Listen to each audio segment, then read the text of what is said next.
On July 3, 1979, the CIA gave birth to Islamic fundamentalism when President Carter signed a directive for the United States intelligence to provide radical Islamic thinking and arms to Afghan fighters before the Soviet Union invaded. This is documented in a 1998 interview with Zbigniew Brzezinski, Carter's national security advisor. Who killed John O'Neill? Who killed John O'Neill? Who killed John O'Neill?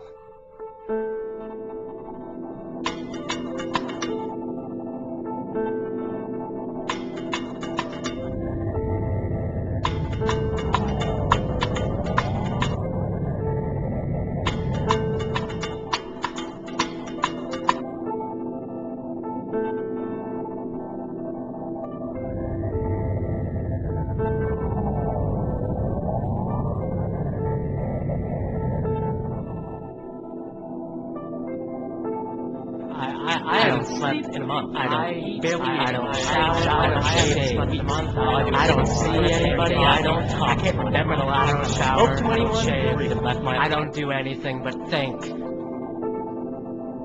I know they did it. I want to prove it. I have to prove it. What? I have to prove it. No, if I should. I must. I have to. Should I? Council on Foreign Relations, Trilateral Commission, Bilderberg Group, CIA, Kissinger, Brzezinski, everybody. Everybody's more people figure out the puzzle. The Council on Foreign Relations has controlled the world for 50 years. You can go on their website and read about it. Am I the only person who feels the need to know more? The need to know more? I'm afraid this obsession will be all I'm more afraid. But I am more afraid. Don't become of being like everyone else. I am more afraid of being after 9/11. I was like everyone else. Flag waving patriot. I thought Al-Qaeda did it too. I thought we should bomb the Arabs straight back to the fucking Stone Age just like everybody else. Bomb them straight to hell. Then I read about John O'Neill. Maverick counterterrorism expert in the FBI. O'Neill tracked Osama bin Laden since 1995. You knew more about Osama than anyone in the world. Tracked him past the embassy bombings in '98, the Cole bombing in 2000. He knew more about Osama and Al-Qaeda than anyone in the world. Isn't that interesting? And O'Neill? He got into some trouble. His investigations into terrorism were blocked from up on high. Blocked by whom? In summer 2001, he resigned as deputy director of the FBI.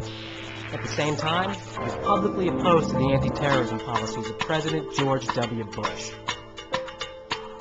On September 10th, 2001, he started his new job with a company called Kroll Associates, as head of security at the World Trade Center. A day later, he was dead, a victim of the September 11th terrorist attack. The World Trade Center. Come on!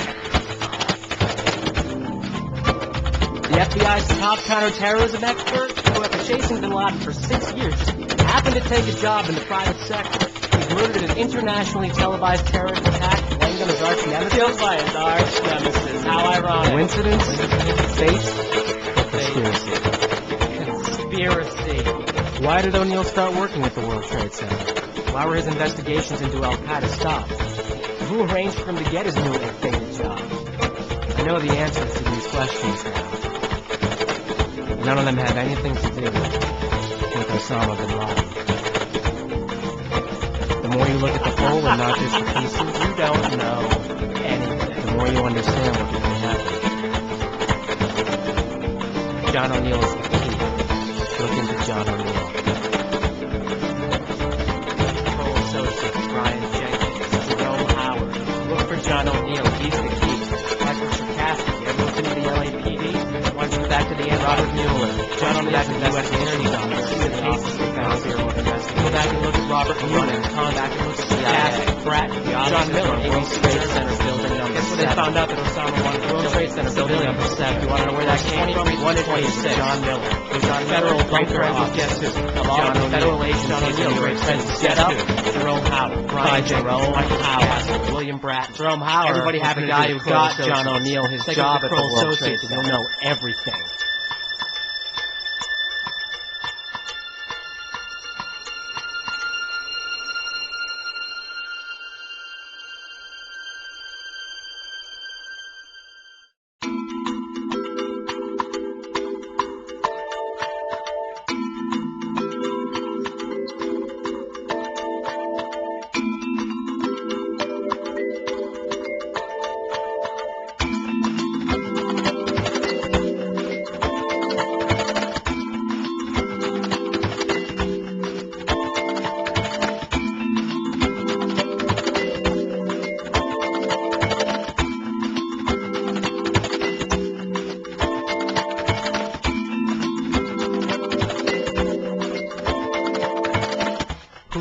killed John O'Neill? And why?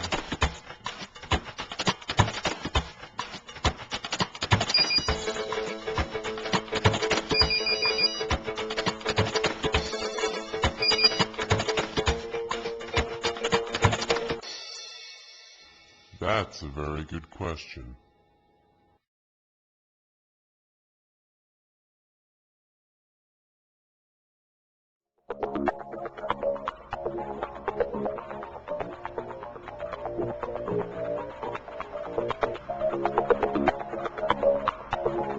So who did kill John O'Neill? To understand what happened to John O'Neill, you have to know what happened on 9/11. I am prepared to listen. Are you sure? I am sure.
The CIA created Islamic fundamentalism in 1979. It was a way to draw the Soviet Union into a war with Afghanistan.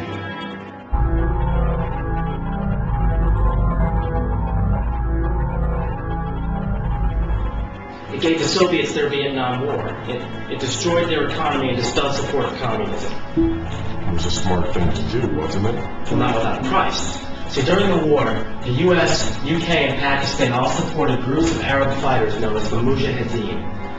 Two of the freedom fighters were Ramzi Youssef and Osama bin Laden. Books printed by the University of Nebraska and paid for by the US Department of Education taught the Mujahideen radical theories of Islam and treated them to math problems and literature exercises riddled with allusions to guns, bombs, tanks, just overall general killing. You know, they trained them to be violent, and then they wonder why they become terrorists. It would seem that creating a radical branch of Islam pales in comparison to ending the Cold War. It would seem that way, yes. But after the Soviets withdrew, the Mujahideen were left without political support in a war-torn, impoverished, and socially unstable nation state. So they started a second resistance movement, this time aimed toward the United States. And the primary group formed at this time, in the late 80s, was Al-Qaeda. Al-Qaeda was an intelligence operation from the start, straight up to now. That's a very dangerous thing to say. Even though it's true. See, from its inception, Al-Qaeda has been trained, funded, armed, and supported by the Pakistani intelligence agency, the ISI. The ISI, by its own disclosure, is an arm of the American CIA. It's a very ominous association in light of what happened on 9/11. It's not the first time it came back to bite us in the ass. Iran-Contra, the Sandinistas in Nicaragua. I mean, there are plenty of others that haven't been as widely reported as that one. Iran-Contra is not a far cry from the CIA's involvement with Al-Qaeda. You're right. And Iran-Contra channeled money to states already considered terrorist nations like Iran, Iraq, Libya, Lebanon. And as the other half of the handshake, trillions of dollars in illegal narcotics have made their way into this country from the Middle East, the Far East, and Latin America. It shows a pattern of fraud and complicity by the U.S. government to promote instability abroad to further the domestic agenda. And it goes a long way to explain its governance of the ISI and Al-Qaeda. It is frightening how tightly ISI and Al-Qaeda fit together, isn't it? It's more frightening how often the major media typically ignore it. The media seem too busy trying to scare us all into submission. Yeah. By aiding the government and covering up the truth and thereby giving credence to the bogus official story. Where is ISI in the official story? The official story of 9/11 implicates a man named Omar Sheikh Saeed as the paymaster for lead hijacker Mohammed Atta, and a man named Khalid Shaikh Mohammed as the operational mastermind behind the attacks. Both men are well-known ISI agents. How do I know the name Saeed? Well, probably because he's one of the most infamous terrorists known to man. You may know him by another name, too, because he has about a half dozen aliases. But his big claim to fame is his conviction for the kidnapping and murder of Wall Street Journal reporter Daniel Pearl in February of 2002. Daniel Pearl was killed by an ISI agent? By the very man the government claims assisted in the 9/11 attacks. Pearl was on his way to meet Saeed when he disappeared. Saeed, using one of his aliases, knew that Pearl was investigating ISI ties to Al-Qaeda and 9/11. I thought Pearl was killed because he was Jewish. But it's far more likely he was killed by a high-ranking ISI agent to make sure he didn't print in a major U.S. newspaper ISI's connections to Al-Qaeda. Because that in turn would implicate the CIA. Well, think about it. If Al-Qaeda is funded by the ISI, and the ISI is funded by the CIA, 2 + 2 is 4. What I am saying is, even though it's virtually impossible to believe the official story of 9/11, on the off chance it is true, the CIA, and therefore this government, is guilty of negligence for continuing to function as a liaison between Pakistan and Al-Qaeda. So no matter what happened, if it was them, if it was us, if it was anybody, the CIA is guilty anyway? It sounds like you just want the CIA to be guilty. He's on to us. He's CIA. Get off the phone. Okay? You are putting this whole thing in jeopardy, man. Okay? You were talking about the line to someone you don't know, and you were telling him everything. Okay? So just put it in your head. Keep it in your head. Right up here. Just talk to me. Don't talk to him. Talk to me. Sound good? What are you doing here? What? I am here to keep you from making a mistake, okay? In a post-9/11 world, you cannot trust anybody, especially no one you and I know. I understand. Okay, good. I understand that. Hey, no. Okay, no. Okay, you understand. Let's go pack a bag, get your stuff, and let's get out of here. Can we still get out of here if we do? No. What? I'm not going anywhere. Okay, okay. The CIA hits ones. Okay, CIA hits ones. They're coming up the stairs. Oh, there are plenty of people. Whole AK-47s and black vests, man. You know they're coming. Black helicopters outside. They're coming. They're coming. They're going to take us to an underground bunker somewhere and tie power batteries to our nuts. There is no one coming up here. Oh, God. Oh, God. Oh, God, I told you. I told you were going to get us killed, and now you did it. Now you did it. Okay? Shut up. Oh, look at Briggs. Oh, this conch shell. Oh. Come here, I can hear the ocean. Open up. You're under arrest. Under arrest for what? Then be firm with the CIA. Real good. For wasting your life with these conspiracy theories instead of contributing something useful to society. Who the hell are you?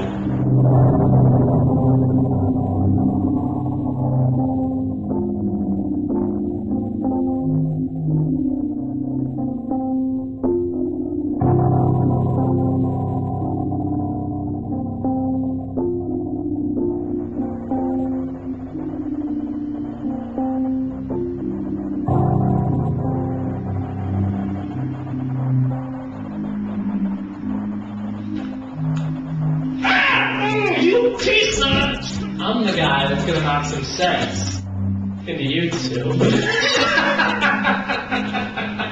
think this is funny? You think this is fun? Oh, I swear to God I'm gonna kill you and anybody who looks like you. And you. Ooh. I'm the CIA. Give my life to us. I'm sorry.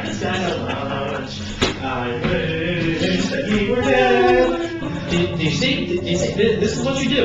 See? This is what you do. Are you proud of yourself? Are you proud of yourself? Well, what's the matter? Now you can't take a joke? I was on the phone. Okay? First, he bothered me, now you're interrupting. It's a good thing I did, too. Keep you from running your mouth over the phone about things you can't prove and have no business even speculating about. What are you talking about? I'm talking about what you've been doing this whole time. He is a traitor. He is not a traitor. Be gone with thee! Hang up that phone. I hate him. But he's right. I'm doing you a favor. All of this, is a waste of time. We have put everything into this wall, okay? And you've warped your minds into believing you have the truth. We've cast significant doubt in the official version of 9/11. No amount of skepticism. So then what do you suggest we do? Don't ask advice of this scoundrel here. He's in with them. Them? Answer my question. You know exactly what we should do. Give up. Get washed up. Shower. Shave. Let's go get laid. Let's do what everyone else has done in this country. Let's move on with our lives. You are a stupid, ridiculous little man. Move on? Knowing what we know? It's usual that you've missed my point, psycho. We only know 3 things about 9/11. 3 planes crashed, 3 buildings collapsed, and damage was done to the Pentagon. Everything else is just wild conjecture, and therefore doesn't matter. That is exactly why further investigation is required. Required by us? Why?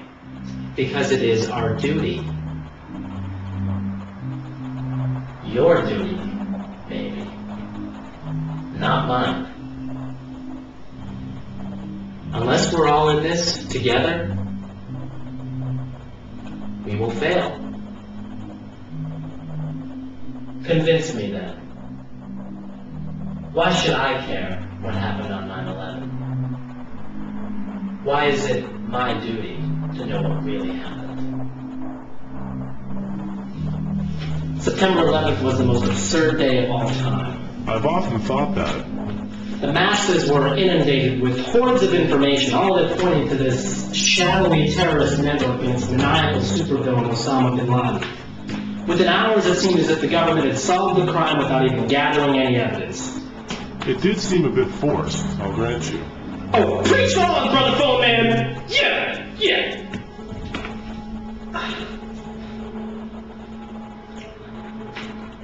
There's so many questions. So few answers. What caused those buildings to collapse? The official version says the fires from the burning jet fuel caused the collapses of the Twin Towers. But can anybody prove that? Engineers and scientists have proven it with physics.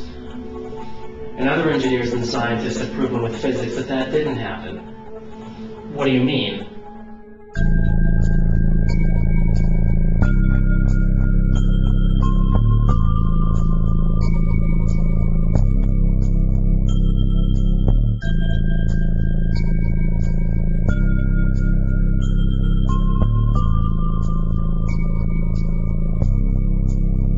Engineers from MIT, from NJIT, from the American Society of Civil Engineers all say the buildings collapsed from the fire.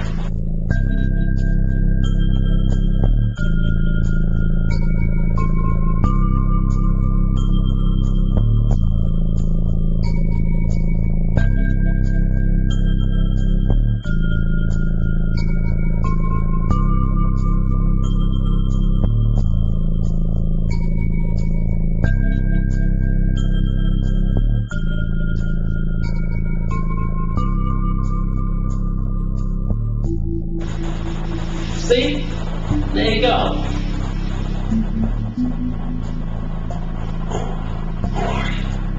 Many other engineers and scientists all say the fires could not have caused the collapses. But this is physics. It's math. It's not up for debate. It is if you don't have all the information. No one knows how hot the fires burned, how wide or fast the fires spread, how long the jet fuel burned, or even what they don't need to know. They have the designs of the buildings, which of course have never been released to the public. And they can make a very well-educated guess. And that's not proof! So why is the official story being shopped around as the official truth? Because no one can prove it's wrong.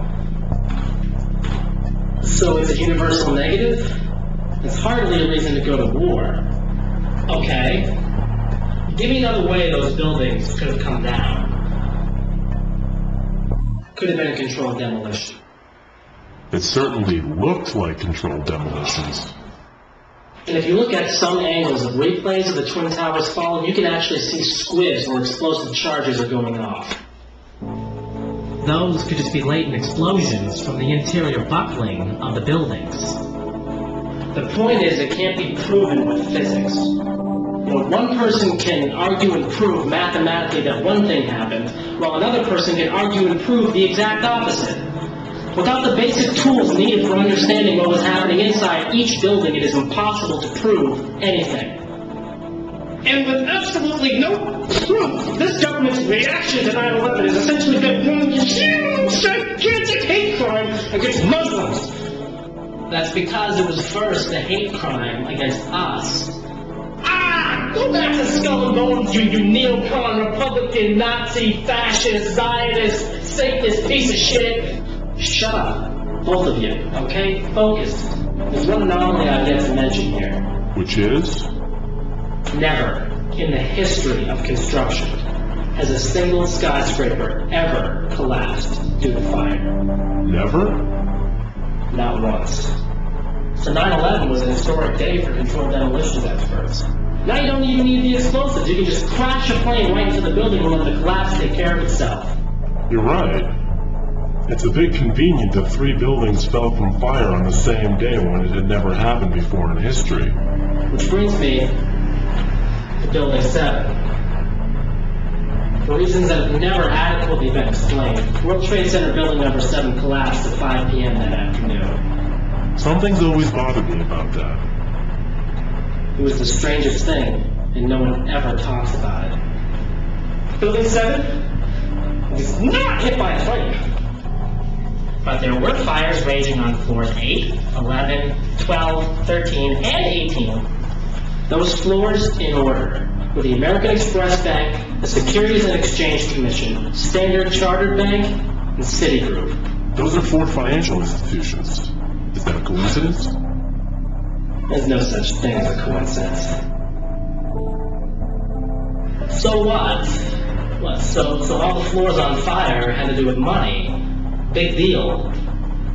No, that building also had the offices of the Secret Service and the IRS and the clandestine home to the New York branch of the CIA. I mean, imagine what kind of, incriminating evidence went down in those buildings. Incriminating? How?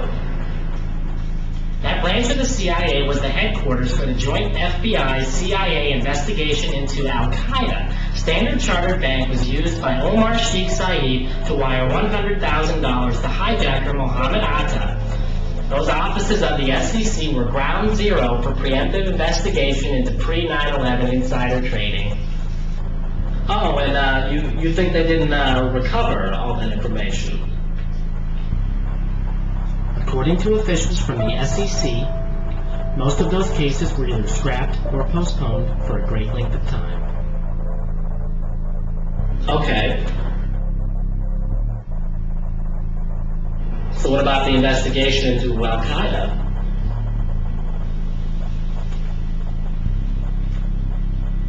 That was being headed by FBI agent John O'Neill. Which brings us back to your original question. Who killed John O'Neill? And why?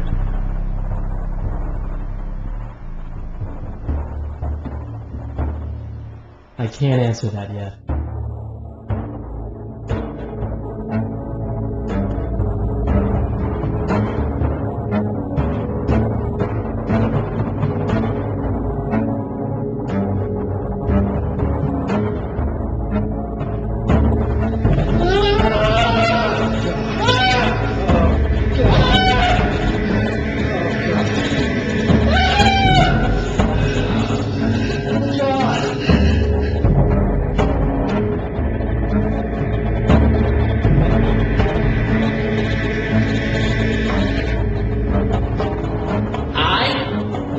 Let you destroy all of this.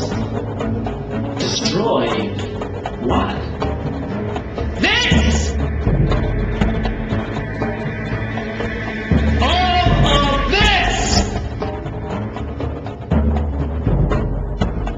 We have the power to change things.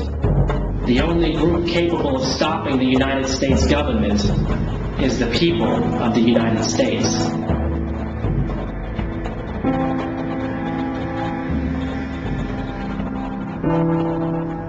There are several reasons 9/11 was allowed to happen. Allowed to happen by whom?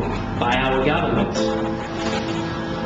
Why would the United States government allow the 9/11 attacks to occur? It is the oldest trick in the book. You hit your own headquarters, blame it on someone else, and then start a war with the people you framed. Problem, reaction, solution. Problem. Radical Islamic groups have attacked the United States and claim they want to destroy all Western civilization. Reaction! War must be waged against those who are afraid, and security must be expanded at home. Solution? No more terrorist attacks. Very informative. I can play along too. I can. Wait, I got one. Wait. Problem.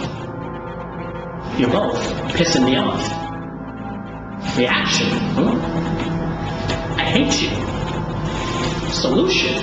Go fuck yourselves. This wasn't the first time it happened. Give me an example.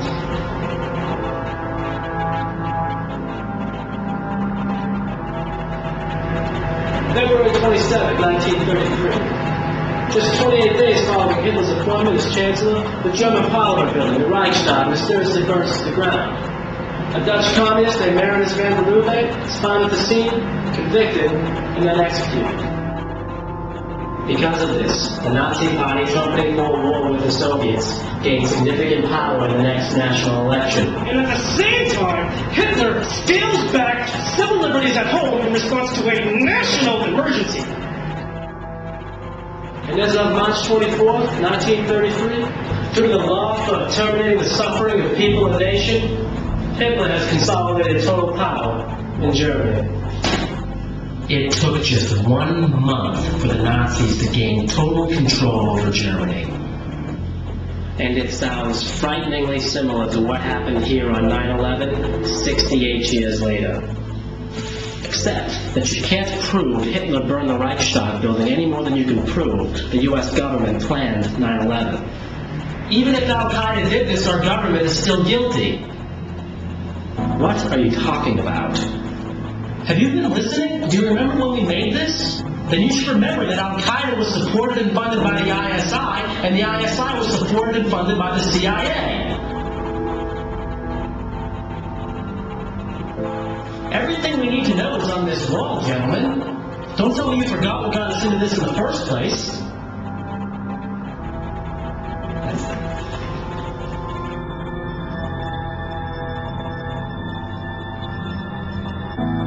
If we are going to do anything, we all have to be clear on every single detail on this wall.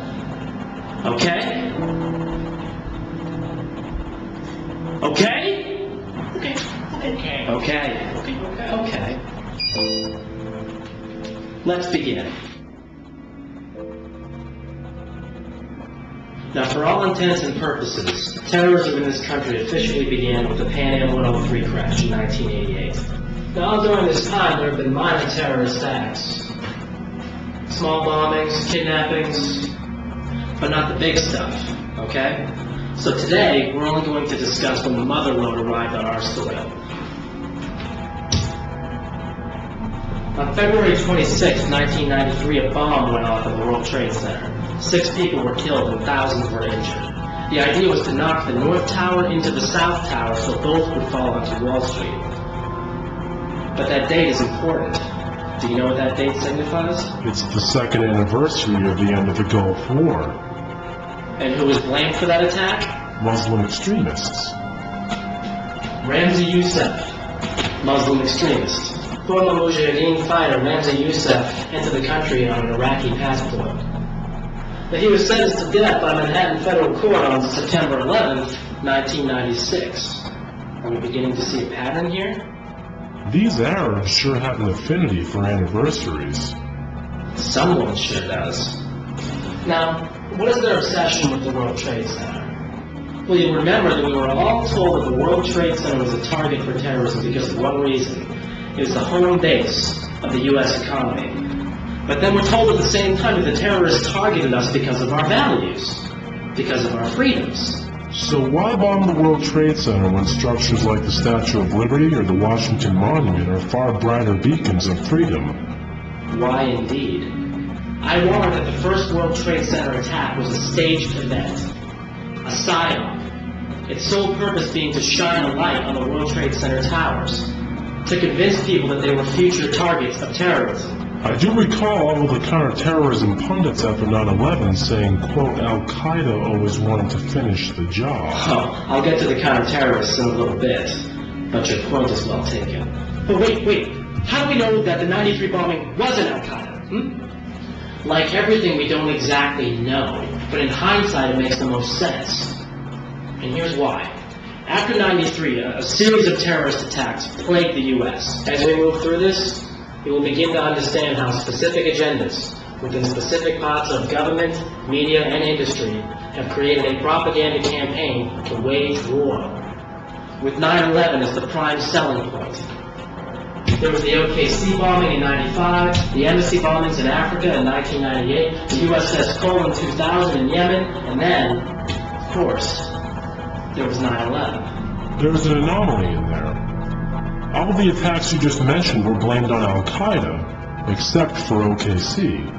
However, there is a connection. Timothy McVeigh's lawyer claims that he and Terry Nichols were not the only two people who planned the OKC bombing. He contends that Nichols made several trips to the Philippines in the years before the bombings and met with Ramzi Youssef. McVeigh served in the Gulf War, and Youssef entered the country with an Iraqi passport. Coincidence? Conspiracy! McVeigh and Nichols both visited al-Qaeda training camps in the Philippines after the Gulf War. Now, at McVeigh's trial, significant evidence came out that either al-Qaeda, Iraqi intelligence, or both assisted in the OKC bombings. And more importantly, hundreds of thousands of documents were withheld by the FBI from McVeigh's attorneys.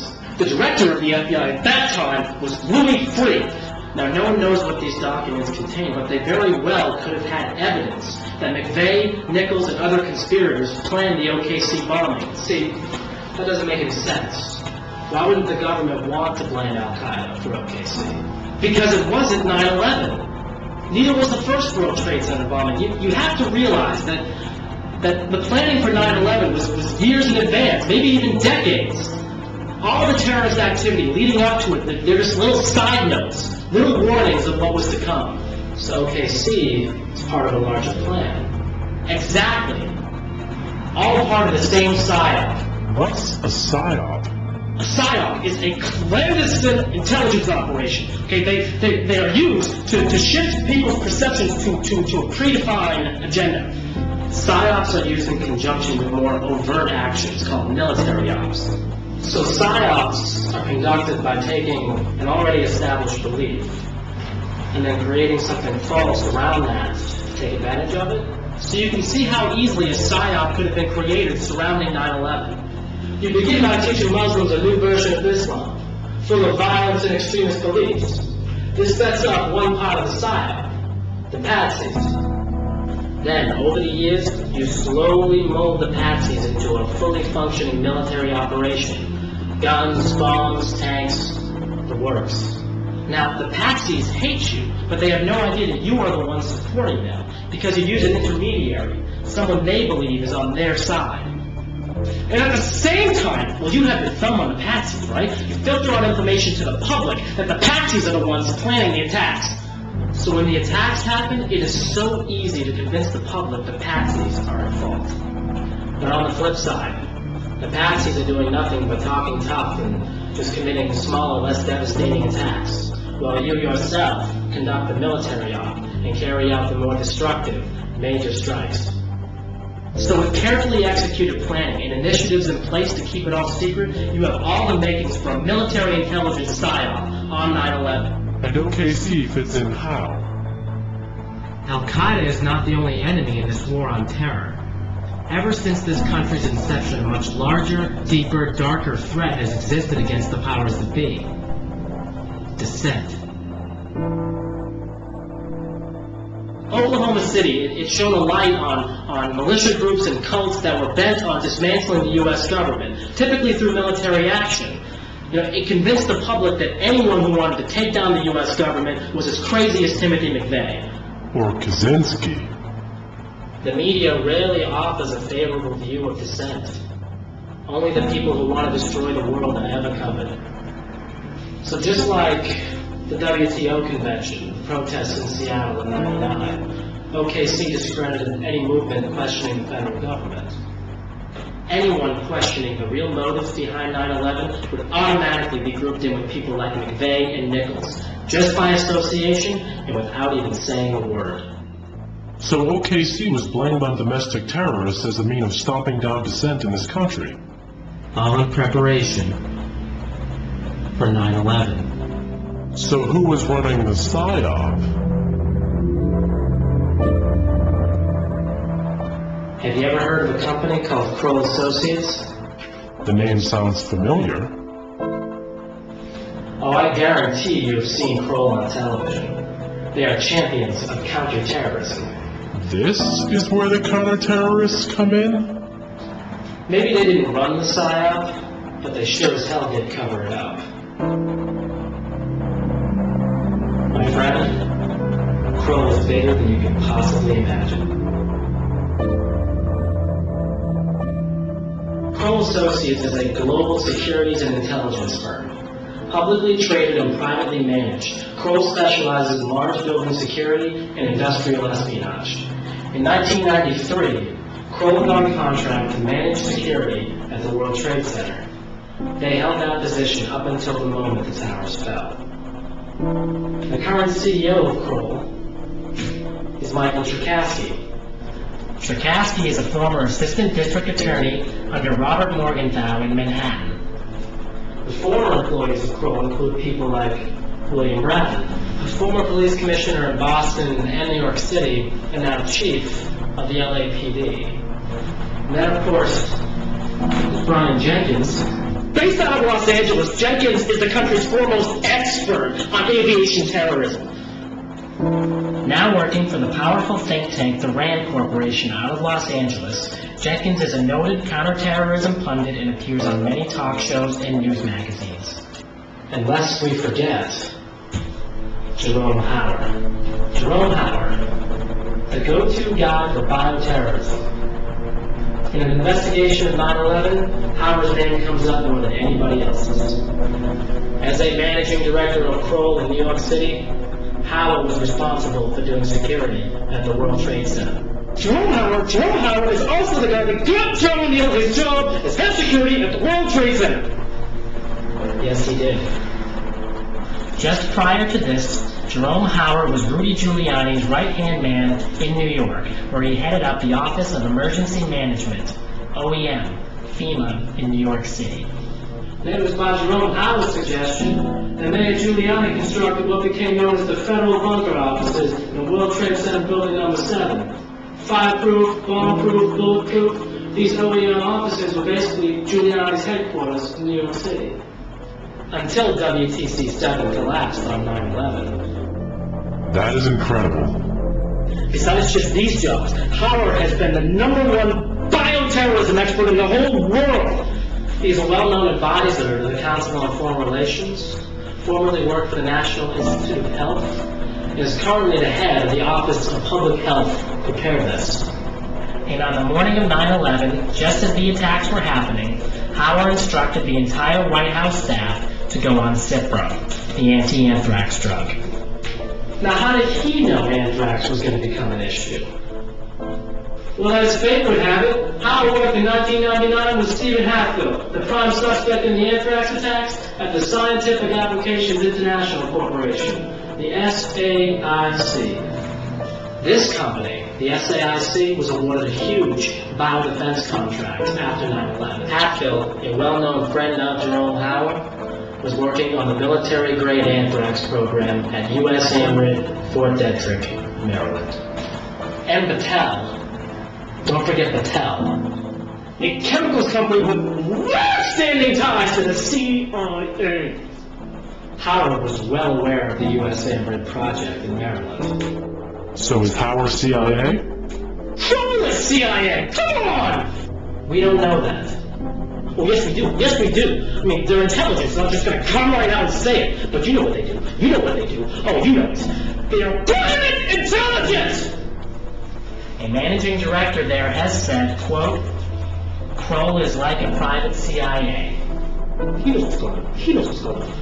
And there are other companies like Kroll as well. There's TNR Protection, run by Robert Tucker. Tucker met with O'Neill and Howard the night before 9/11. They had drinks at Elaine's. There's Strang Hayes Consulting. There's Wackenhut Corporation. Then there's CTC International. The Cohen Group. And then there's Strategic, formerly called Securicom. Strategic also had a contract to do security at the World Trade Center. Securicom also had security contracts with Dulles International Airport and United Airlines. And remember, United had 2 planes crash on 9/11. And one of those planes came from Dulles. Now, an interesting note about Securicom is that from 1993 to 2000, one of its principal shareholders was a man by the name of Marvin Bush! Marvin Bush. Marvin Bush. The president's younger brother. That's an interesting connection. But not necessarily necessarily indicative of anything. It's 6 degrees of separation. Bush's younger brother doing security in the World Trade Center is something that needs to be seriously investigated! By that rationale, we could have known a guy who knew a guy who worked with a guy who stood in the same street corner as Jerome Howard, and therefore we're guilty. We are saying it's guilt by association, which maybe we shouldn't do. You can't discount Kroll's connection to all of this! No, I can't. And I won't. Now, Kroll has been involved in a host of shady operations. In 1991, the Kuwaiti government hired Kroll to investigate Saddam Hussein's finances. In 2002, Kroll was given the massive responsibility of reorganizing Enron. Through 97 and 98, Kroll oversaw the elections of the Teamsters Union. And just following 9/11, Kroll was tapped by the LAPD to monitor all counterterrorism efforts in Los Angeles. Kroll really gets around.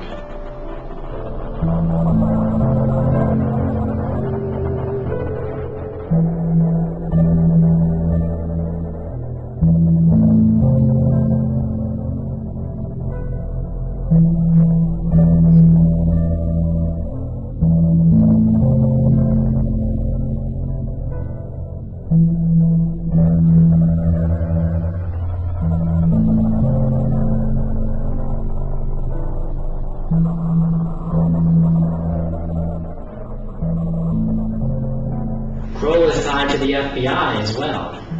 The director of the FBI during Waco and the first World Trade Center bombing was a man by the name of William Sessions. And when he left the Bureau, he became a shareholder of Kroll. And the next FBI director was Louis Freeh. And Louis Freeh's top advisor at the Bureau was a guy named James Bucknam.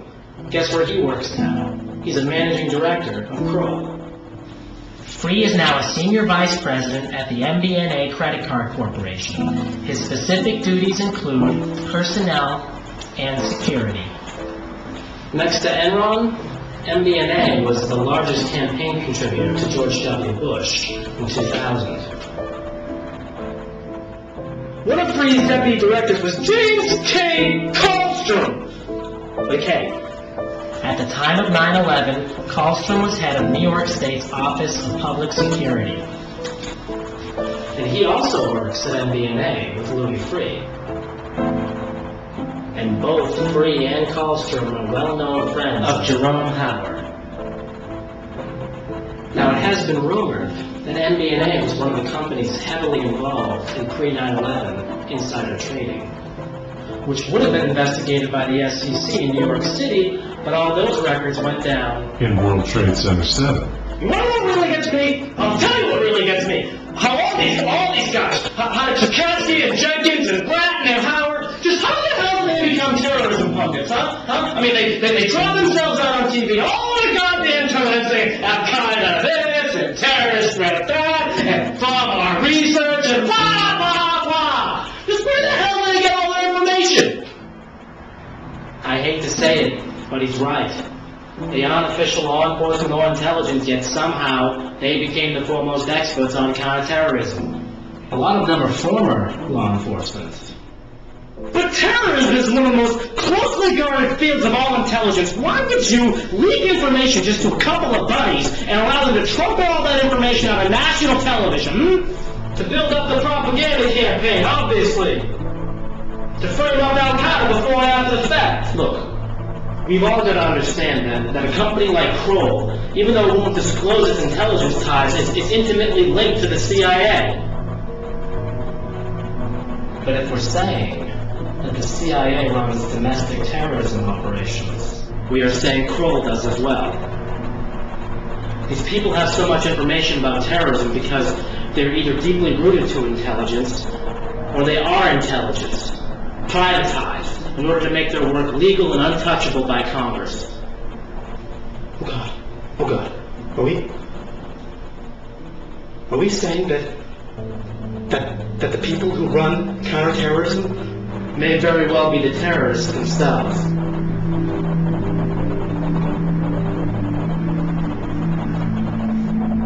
Look, it's no coincidence that Kroll did security at those buildings. And it's no secret that Kroll employees have more inside knowledge about terrorism than even the FBI and the CIA do. They are inexplicably in a position to get inside information, even from people like John O'Neill. Then they come out and they warn the country, or they tell everybody how the whole terrorist outfit works. They are well-placed operatives working a specific agenda to frame the patsies. And what do they say? To frame someone, you have to know the real details of the crime. Kroll is our suspect number one. No one had more means, motive, or opportunity to commit this attack. You can't be serious. What you're saying is suicide. You do not go out and publicly accuse a company like Kroll Associates of being a publicly traded terrorism company, okay? These people profit from insider knowledge of coming terrorist attacks. They don't disclose their credentials or their contacts. They merely claim they are experts from Kroll, and that's supposed to mean they are trustworthy. We need to stick to what we can prove here. All of this is just blatant speculation and can discredit this entire thing. Unless it's true.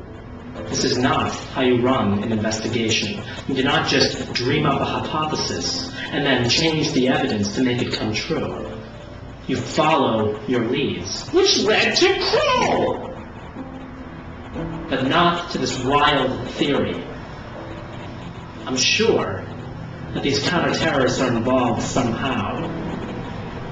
But there is no proof whatsoever that they took part in any of the attacks or even had any foreknowledge. So does that mean we just forget about it? Move on to the next topic? No. It means we don't get sidetracked. We can't just go flapping our lips about any old theory that we want to.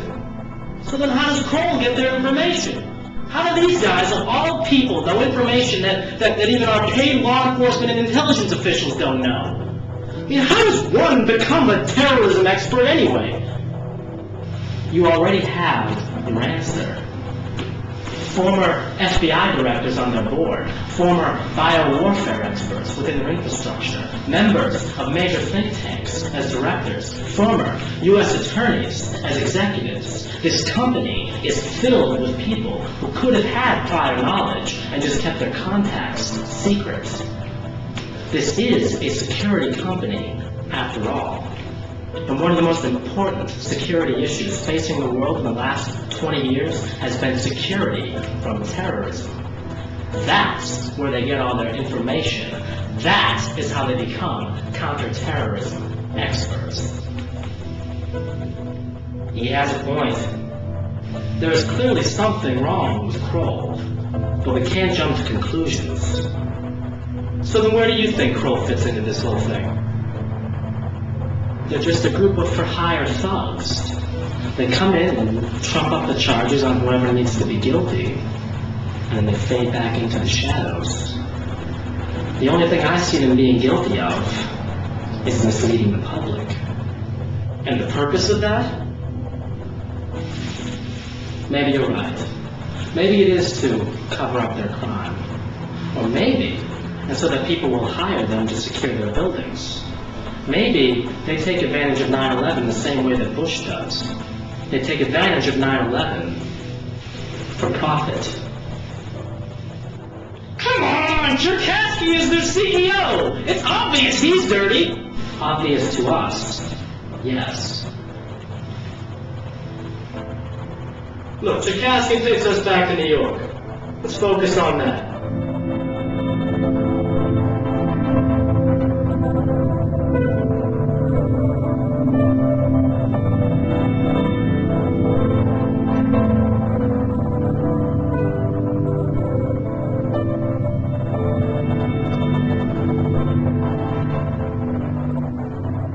How much do you know about the U.S. Attorney's Office in the Southern District of Manhattan? Not that much, although I'm sure they've been involved with the most high-profile cases in this country's history. Right, and it's time we went through that history. Louis Freeh spent his entire career in law enforcement in New York City before becoming FBI director. And from 1981 to 1991, Pre-worked as a U.S. attorney in the Southern District of New York City. And Rudy Giuliani worked in that same office from 1983 to 1993, just before he became mayor. And do not forget, don't you dare forget, that Cherkasky, the current CEO of Kroll, okay, the Kroll guy, he was in New York too at the same time. He was doing all the prosecutions too. You know it. Make sure you tell him. But Noriega, Gotti, and the BCCI had one very special thing in common. What's that? They were all key players in the global drug trade. I figured drugs would make their way into this story. Make their way? My friend, drugs are at its core.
What do you know about the global drug trade?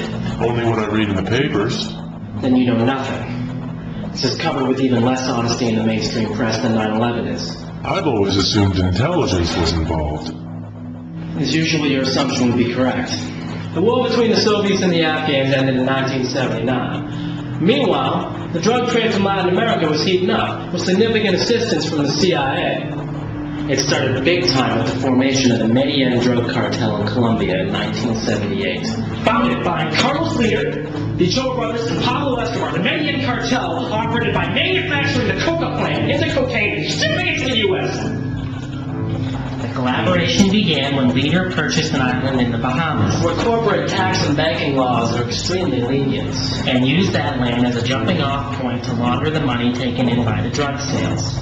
The Bahamas is home to thousands of tax-exempt corporations, including companies owned and managed by American International Group, AIG. The largest insurance company in the world and the sixth largest corporation in the world. One of AIG's companies in the Bahamas is named after a woman called Coral Talavera. And who is she? She's Carlos Leader's wife. She is the head of an AIG branch in San Francisco. I don't understand. Isn't Carlos Leader in prison? Not anymore. Carlos Leader was extradited from Colombia to the United States for trial in 1987. A year later, he was convicted and sentenced to life plus 135 years for drug trafficking and murder. While he was in prison, Carlos Leader struck a deal with the United States. Take down the cartel, and he would be granted freedom. Along the way, he implicated and then testified against Manuel Noriega, Panamanian dictator and middleman for the Medellin cartel. Noriega was captured through an invasion of Panama in 1989 under the first President Bush. He was convicted of drug running, racketeering, and money laundering in 1992. And Leader? According to the official U.S. record, whereabouts unknown. See, there's one thing that ties all these points together. The cartel, AIG, the CIA, the Contras, Noriega. One thing connects them all. The BCCI. The Bank of Credit and Commerce International, or for our discussion today, the granddaddy of all money laundering scams. The BCCI was and remains the largest instance of fraud and bankruptcy in global history. Located out of Abu Dhabi, the BCCI operated without fail throughout the 70s and 80s as a money laundering and investment finance bank. This is documented in the investigation by Morgenthau and Cherkasky in New York, but also by the investigation in the United States Senate, which was headed by Senator John Kerry. Financial ties can be made between the BCCI and Manuel Noriega through his facilitation of the drug trade. By 1992, the BCCI was broke and busted up by U.S. authorities. However, one point about this rarely mentioned case is that a principal shareholder of the BCCI, right, is a guy named Khalid bin Mahfouz. Khalid bin Mahfouz, a Saudi financier and investment banker, whose other claim to fame is his dubious investment in a company called Harkin in the late 80s. Harkin? Isn't that one of George W. Bush's companies? The man with a 20% stake in the largest money laundering operation the world has ever seen saved our president's business career. Khalid bin Mahfouz has also been implicated as one of many very prominent Saudis who has funneled money to Osama bin Laden. That would make President Bush someone who has done business with a known terrorist! Bin Mahfouz. Regardless, the drug trade is going to escalate in the 1980s, and why wouldn't it? Reagan is your president, and Bush is your VP. Okay, the greatest drug smuggler in the history of drug smuggling was a guy named Barry Seal. Barry Seal, okay? He was an admitted CIA agent, okay? He was contracted at least as back as like the early 60s. In the early 60s, Barry Seal is living in New Orleans, where he joins the Civil Air Patrol unit, whose captain is an eccentric fellow by the name of David Ferry. Joe Pesci from JFK? Ferry was, by all indications, a conspirator in the JFK assassination. And another member of the Civil Air Patrol unit is Lee Harvey Oswald. So the drug trade is somehow tied to the JFK assassination? Seemingly. But the connections don't stop there. Barry Seal was a pilot, a great pilot by all accounts. Now everyone assumes that David Ferry was a getaway pilot for the assassins in Dallas. So it's possible to presume that Barry Seal was one as well. In late 1963, Seal is seen in a picture with Frank Sturgis and Felix Rodriguez. Sturgis was indicted and convicted as one of the 5 Watergate burglars. He testified in court that his handler on that assignment was E. Howard Hunt. Hunt, you remember, worked in the Nixon White House. Now, the Rockefeller Commission, investigating illegal acts by the CIA in the 70s, regarded both Hunt and Frank Sturgis as possible conspirators in the JFK assassination. What is Barry Seal doing in a photograph of a possible JFK assassin? But it's the other man in the Seal photograph who has a more ominous distinction. Felix Rodriguez was a Cuban refugee. In the late 50s, he began working with the CIA to recruit more refugees for an invasion of Cuba. This was done under the direction of the CIA agent Ted Shackley. Incidentally, Ted Shackley also worked the Far East drug trade with Richard Secord in the early 50s. Felix Rodriguez also figures into the assassination of Bolivian President Che Guevara in 1967. So where is Barry Seal in all of this? He's in New Orleans until at least 1968, when he takes over for the late David Ferry as captain of the Civil Air Patrol. Now, in the early 70s, Barry Seal is running cocaine through New Orleans. He's running it on planes later identified to be former Air America planes. Planes used by the CIA in the 50s and 60s to ship heroin from the Far East. When the Medellin cartel is founded, Seal immediately hooks up with their operation. By 1981, he is trafficking in more drugs than anyone in the history of this country. And it is around this time that Barry Seal moves his operation from New Orleans to Mena, Arkansas. And where is that? About 180 miles from Little Rock. A small little out-of-the-way mountain town. A small little out-of-the-way mountain town that just so happens to have a major U.S. airport. The Mena Intermountain Municipal Airport. From at least 1981 to 1986, this airport is ground zero for all illegal narcotics activity in the United States. You see, Barry Seal, he began flying his drugs into this airport, most likely with the knowledge of then-President Reagan and the next 2 presidents, Bush and Clinton. How does he get away with it? He only gets away with it for a little while. It is suspected that Seal trafficked in nearly $5 billion worth of cocaine in this 5-year period. The U.S. Attorney in Arkansas at this time, Asa Hutchinson, never opens an investigation, even though FBI informants, MENA employees, and the Arkansas State Police have all told him that this illegal drug trafficking has been occurring. Ironically, Hutchinson went on to head the DEA and is now the Undersecretary for Border Transportation and Security in the Department of Homeland Security. So Seal is virtually untouchable for this period. Even though the FBI and the DEA have all opened up investigations into his operation, he remains a contract agent with the CIA. But with overwhelming evidence of drug trafficking mounting against him, he finally turned states in 1985. He testifies in several trials against Medellin traffickers. And this compromises the entire CIA operation. I mean, Barry Seal isn't only running drugs for the cartel, he's also involved in the drugs for arms trade in Nicaragua. The DEA even places him in a sting to photograph Contras loading cocaine onto an airplane in Nicaragua. And this pisses the CIA off for good! Seal's next mission is to trick Pablo Escobar and the Ochoa brothers into coming to a neutral third-party country where they will be extradited. I mean, he's about to take down the entire Medellin cartel. But then news of Seal's cooperation with the DEA became leaked to the national media. He has to be called back in midair from his task to meet with the Ochoa brothers and Pablo Escobar. And who is responsible for this press leak? Admittedly, it is none other than Oliver North, the primary figurehead in the Iran-Contra scandal. Barry Seal is later gunned down in Baton Rouge, assassinated by the Medellin cartel. It is rumored that on his dead body is the personal private phone number of George H.W. Bush.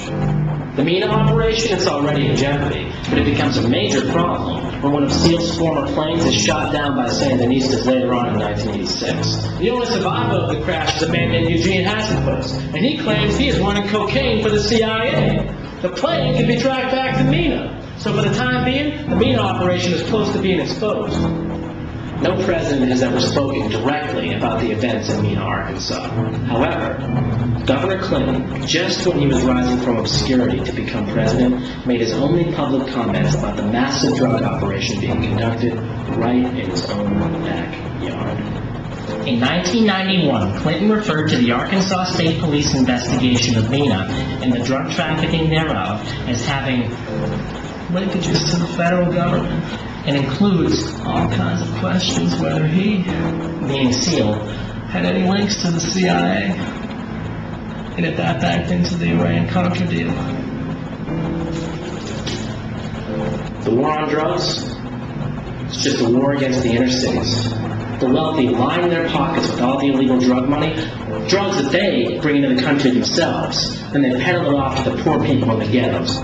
In the 1980s, the number of Americans in prisons doubled from 500,000 to 1 million. Most of these convicts are drug offenders. And from 85 to 88 alone, prosecutions for white drug offenders dropped 15%, while it rose 88% for blacks. Even though it is estimated at this time that 80% of all drug users are white. Now, ironically, one of the security companies linked to the CIA, Wagner Corporation, owns and maintains its own private prisons here in the U.S.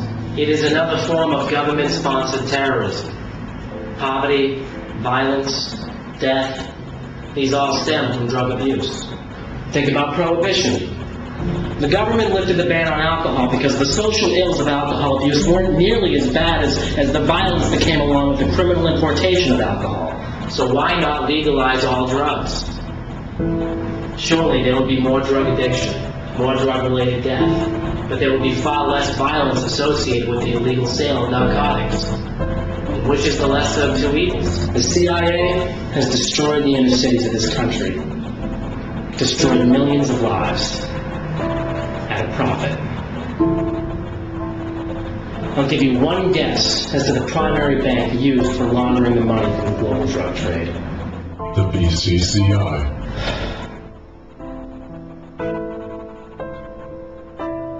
And then there's AIG. AIG means its own fleet of aircraft. AIG owns and maintains over 400 airplanes. Any number of these planes could be used for the transfer of narcotics. And in 1987, the Arkansas Development Financial Agency collaborated with AIG to found Coral Reinsurance, Named after Carlos Leader's wife, the same year Leader was extradited. The formation of this company has never been filed with the SEC. There's no known paperwork on it at all. And Arkansas was where Seal was flying in his drugs. Yes, as a CIA operation. with Bill Clinton as governor of Arkansas. During the heyday of the BCCI, with Noriega still in power in Panama, And with John Gotti heading the New York Mafia. where more drugs end up than anywhere in the world. This truly is a vast conspiracy. You could say that. AIG's founder is a well-known CIA operative, C.V. Starr, and one of AIG's current directors is the son of CIA founder Frank Wister. Now, the chairman and CEO of AIG is a man named Maurice Hank Greenberg. Now, he's formerly the head of the New York Stock Exchange and the Federal Reserve. Not only that, in 1995, his name was floated by all people, Jay Rockefeller, to be head of the CIA. Instead, Bill Clinton appointed John Deutsch, who had been a director of the SAIC, the technology and biodefense company formerly advised by Jerome Howard and Stephen Hatfield. But don't lose sight of Greenberg. Maurice Greenberg has also chaired the Council on Foreign Relations, the CFR, What's that? one of the most powerful organizations in the world. Founded in 1921 by President Wilson's chief counsel, Colonel Edward House, the CFR operates as the primary advisor to the United States government. The CFR's principal contact in the U.S. is the CIA, and the chairman of the CFR is the CEO of AIG. With its obvious intelligence links, just imagine how scary it is to think about a company like AIG. Insurance companies are the foremost private intelligence gathering agencies in the world. Insurance agents? They can find out anything about anybody! Who knows more about you than your insurance company? Your medical records, your bank records, driving records, personal history, your fucking life story. Just think if that company was sharing information with the government. Worse, just think if that company had $100 billion in assets and could invest that money at will. You're saying that money laundered from the drug trade could be used to fund terrorism. There's one fact I haven't told you yet. What's that? In 1993, AIG became the principal shareholder of Kroll Associates.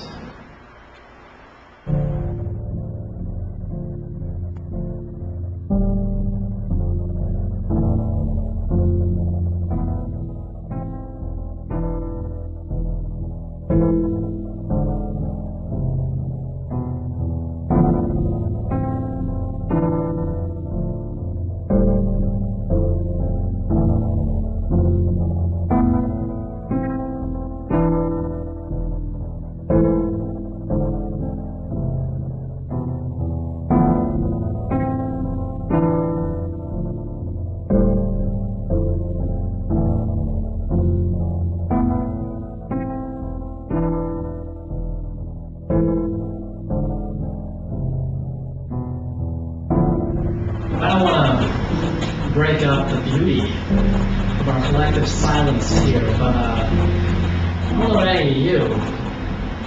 I got a hard time believing all this crap. All of what?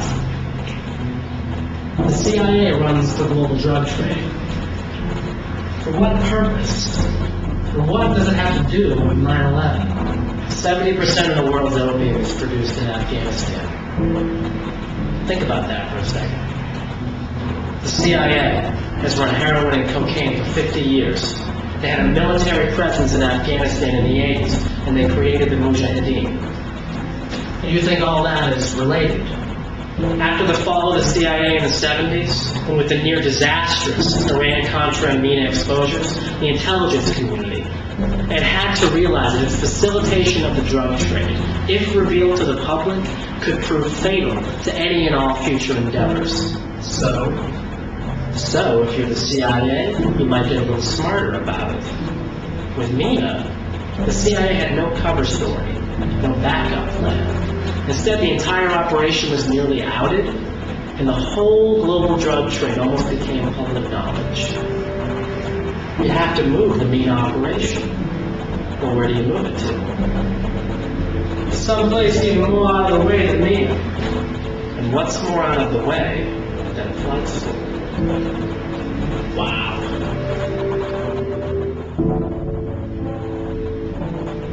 Where did Mohammed Atta get his flight training? Hoffman Aviation School in Venice, Florida. There are over 200 flight schools in Florida.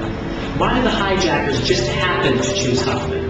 Huffman Aviation is authorized by the INS to issue these very popular vocational student visas to foreigners. These allow people to enter the country legally and without much paperwork. Mohammed Atta had one of these visas. Guess who gave it to him? It's Rudy Deckers, CEO of Huffman Aviation. And there is overwhelming evidence that Rudy Deckers works for the CIA. Why would a CIA agent run a flight school? On July 5th, 2000, the DEA discovered over 30 pounds of heroin on a plane owned by Wally Hilliard. And who is he?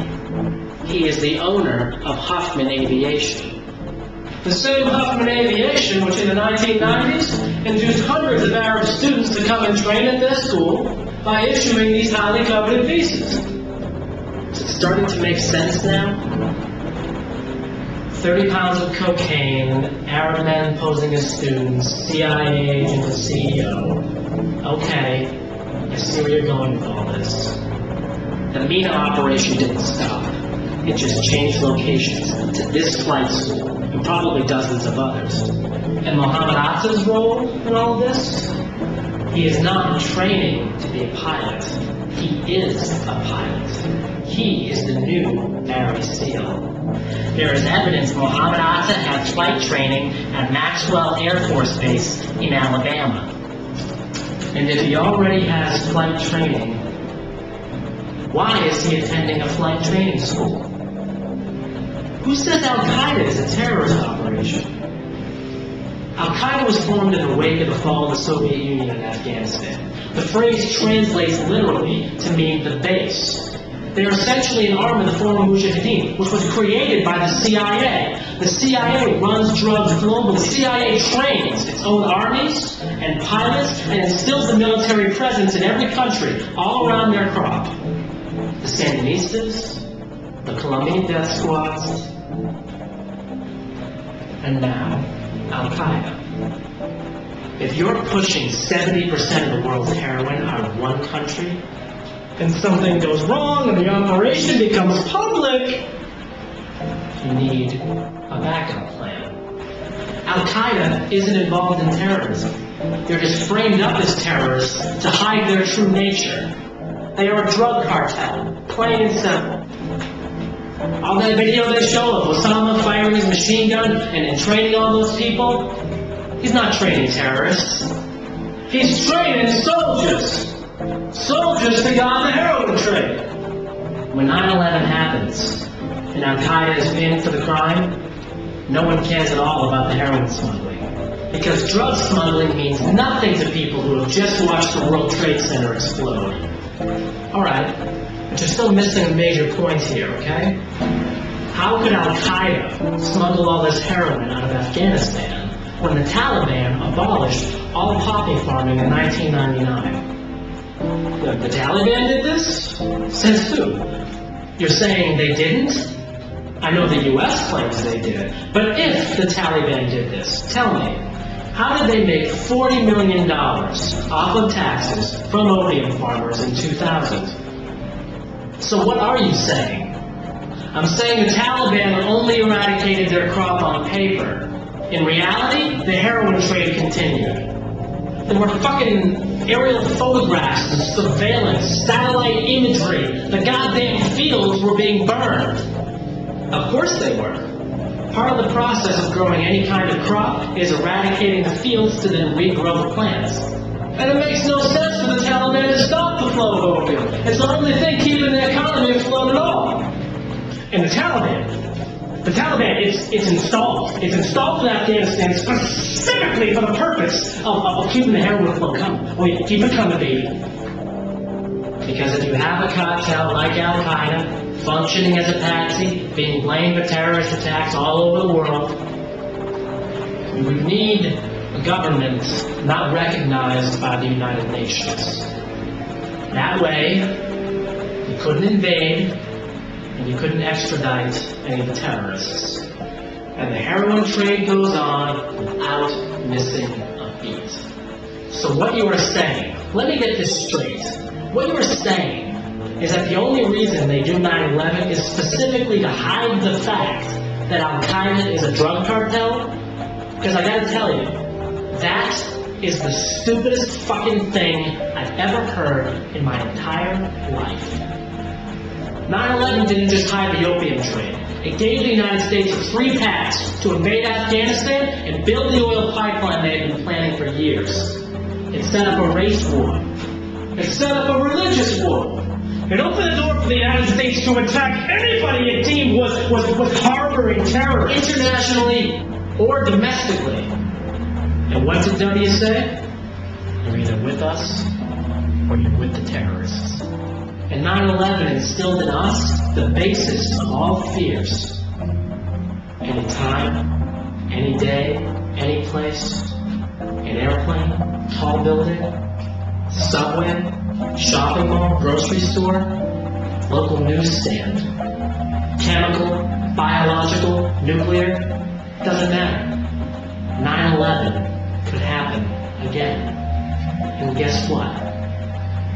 It will happen again. It's inevitable. This is a lifelong battle. In this corner, you have the United States, the shining example of freedom, peace, and goodwill.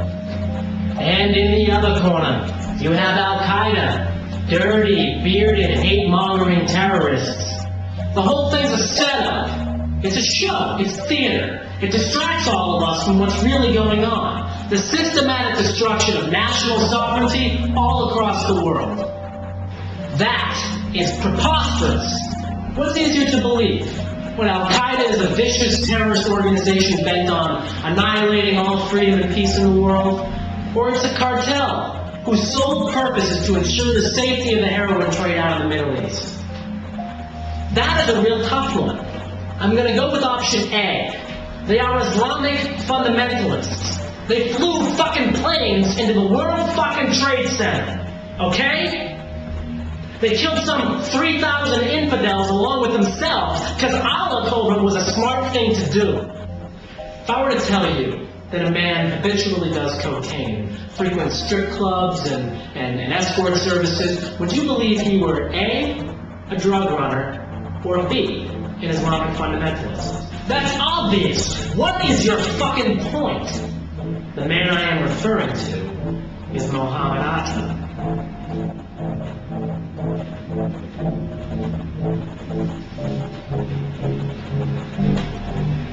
Mohammed Atta did cocaine. Mohammed Atta was seen doing cocaine several times before 9/11. And what's more, Atta isn't seen doing this all by himself. Often, Rudy Deckers is with him, the guy who runs the flight school.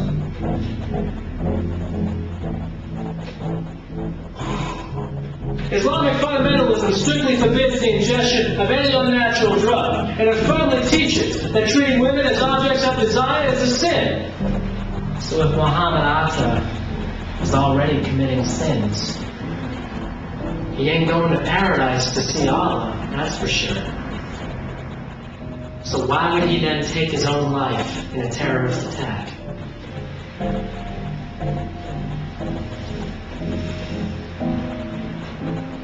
If you can conclude that Mohammed Atta did not fly one of those planes into the World Trade Center, then you must conclude something else happened on 9/11.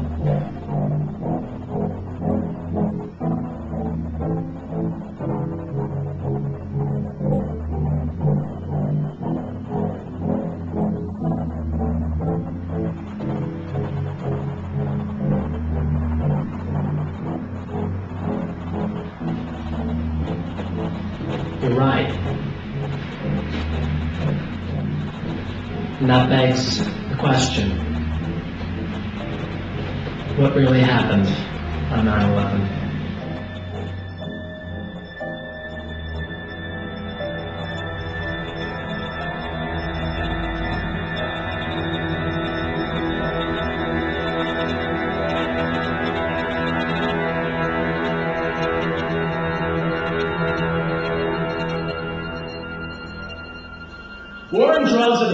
businesses in the world. They are tools to amass the greatest fear and exercise the mightiest control. Control over the mind. They wave the flag of war, posing to wield the ultimate power in places afar, using 9/11 as a fucking bargaining chip. Support this war, or you're going to get attacked again. Bow down on constitutional security measures, otherwise the guy sitting next to you, he might blow you up. Allow us to attack our enemies before they attack us, otherwise all freedom is lost. It's a protection racket. All the government is the mob. And their greatest crime is profiting from acts of war. And everybody's in on it. Defense contractors manufacture weapons for use during war, while supporting and financing political candidates who will go to war. The government that buys weapons from these companies in the event of war. Now, with war crippling to most economies, nations must then borrow money and go into debt. And all that money goes right up to the top of the food chain, to the banks, which is where it came from in the first place. Only now there's a difference, because the money lent now has an insane amount of interest attached to it, more than most nations can afford to pay off. And then the cycle repeats itself. No one ever wonders where the national debt comes from. Who loans countries the trillions of dollars it takes to fund the national budget? Is it us? Is it the people? If that's true, then the government owes us $7 trillion. It's not us. We didn't give them $7 trillion. There are only 250 billion Federal Reserve notes in circulation. Where the fuck does all this money come from? From banks. From private multinational institutions that can exert immense power from behind the scenes. The kind of clout gained from having every person, state, province, and nation in debt to you.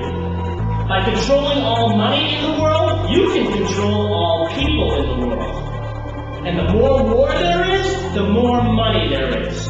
Boeing, Raytheon, Lockheed Martin, the SAIC, Carlyle Group, the list goes on. Every single one of these companies makes its living off of the misery of others, and to them, it's just business as usual.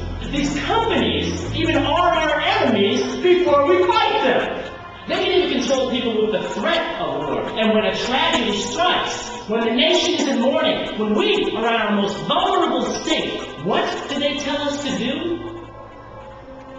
Shop. They tell us to spend money. Trying to make a quick buck off of grieving people. It's not capitalism. It's not consumerism. It's not even corporatism. You know what it is? It is corporate fundamentalism. All these people know how to do is bring everything to market. The banks, the corporations, the government, the elite. They use poverty to marginalize the rest of the world. The upper 1%. When they tell us they're minorities, blacks, Latinos, Asians, the only minority that counts is the upper 1%. The rest of us are just slaves. Slaves to the dollar, slaves to the elite, slaves to their dogma. And dogma is so powerful because as soon as you believe it, you become afraid of its opposite. It's divide and conquer. Divide and conquer. And they do more than just that. They brainwash us in other ways. Just think back to 9/11. Think back to how confused and helpless we all were. Over and over and over and over, the TV just kept showing the replays. The towers kept falling. Patients suffering from post-traumatic stress disorder will often face a recurring trauma. In this state, scientists have proven that the human mind is very susceptible to suggestion. These people will believe anything you tell them. We all incurred major trauma on 9/11. They could have told us that fucking UFOs piloted those planes into the Twin Towers, and on 9/11, we would have believed them because we just needed it to stop. We just needed to point the finger at someone and say they are responsible, and because we needed to know our government could protect us. It was PTSD on a national scale. All the images, the rhetoric, the patriotic American themes, it has all hijacked our minds. Senator Johnson said in 1917, the first casualty when war comes is the truth.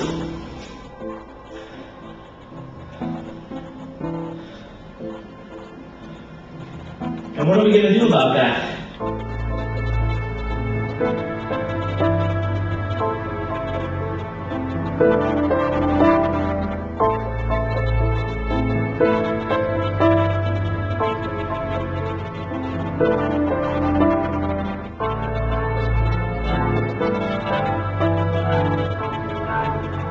I don't want to say anything before, you know how easily they can get riled up, but I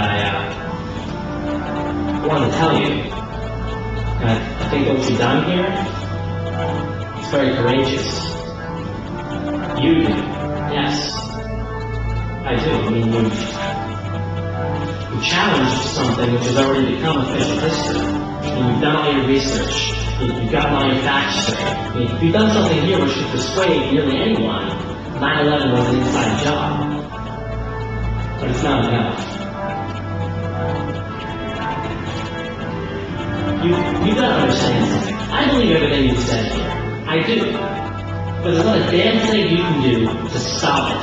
You are just one man. You're fighting a machine that has been running almost on autopilot for thousands of years. How do you plan on killing it? People will believe. People want to believe. Doesn't mean they will. We've got to make them believe. But what do you propose to do? And do you plan to revolt? How do you plan on doing that? We must do something. I agree. But what? There are plenty of things we could do. Like what? But what I understand, and you've done a pretty good job of hammering this home, the beast has been alive forever. No one's been able to stop it so far. What makes you think you are the one who will succeed?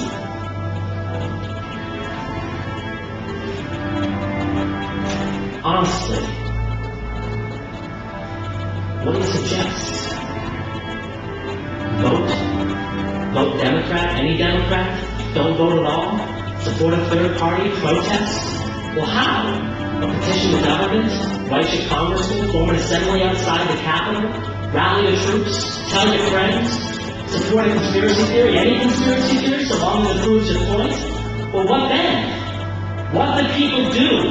Shout to the heavens? March on Washington? Armed insurrection? To the death? Give me liberty or give me death!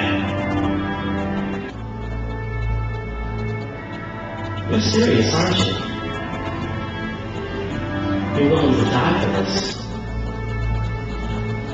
Well, guess what? You might just get your wish. What do you mean? Take a look at yourself. You haven't slept or eaten in months. You're weak, disoriented, exhausted. What the fuck did you think was gonna happen? It was only a matter of time. But for what? You still don't get it. You are going to die. And if you don't do something about that right now, all of this will be for naught.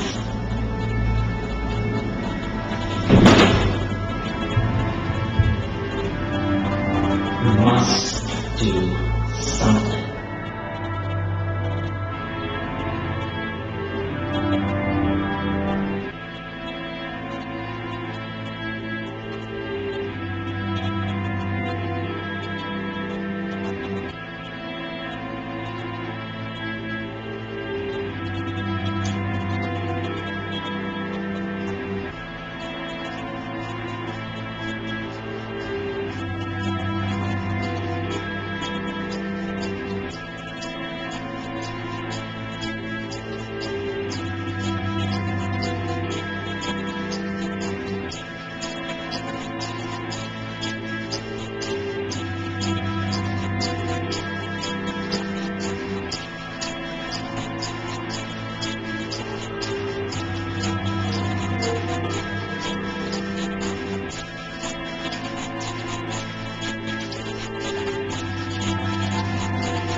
So, you really want to know what happened on 9/11?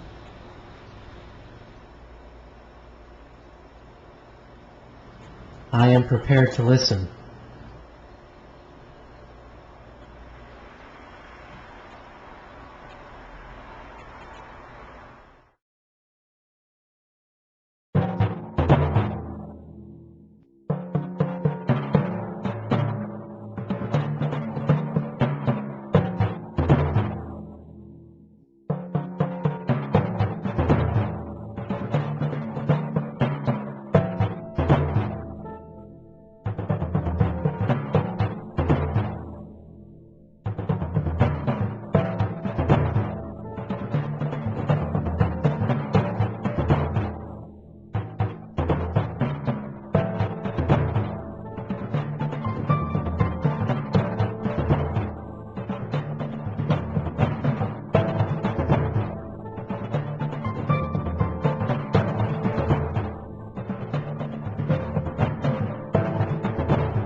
Guns, bombs, tanks, just overall general killing, you know? They're gonna take us to an underground bunker somewhere and tie power batteries to our nuts. Ooh, I'm the CIA.